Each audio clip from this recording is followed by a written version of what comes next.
Sir तुमचं नाव काय? माझं नाव गुलशन देवराव गायकवाड. मी राहायला निगडीमध्ये आहे.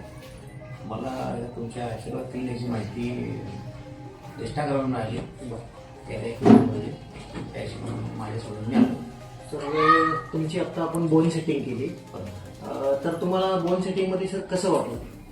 सर खरं सांगू का, मी इतके पैसे घातले त्याच्यामध्ये, पण आताची फिलिंग आहे ना फार चांगलं आहे, एकदम मस्त आहे. बोन सेटिंग नंतर सर आपण तुमच्या मसलवर पण काम केलं, त्यासाठी कप थेरपी केली, तर त्याने तुम्हाला सर कसं वाटलं? कप थेरपी तर फारच छान सर, एकदम कम्फर्ट वाटतंय, बेस्ट वाटतंय, हळू वाटतंय. आमचं जे जड झालं होतं आणि तुम्ही नावी सेटिंग पण केली त्यामुळे पोट एकदम, माझं पोट एकदम मऊ झालेलं आहे. सर तुम्ही येणाऱ्या लोकांना काय संदेश देसाल की ही थेरपीकडे लोकांनी काय यावं? नक्की सर, हे थेरपी म्हणजे फार वेगळी आहे, ज्यांनी एकदम कमी पैशात असं मला तर वाटतंय. एक कम्पॅरेटिव्हली बाकीच्या थेरपीचा विचार करता आणि अतिशय चांगली आहे. नक्की लोकांनी याचा फायदा घ्यावा आणि डॉक्टरांना माझ्या फार फार शुभेच्छा आणि लोकांनी याचा नक्की फायदा घ्यावा असं मला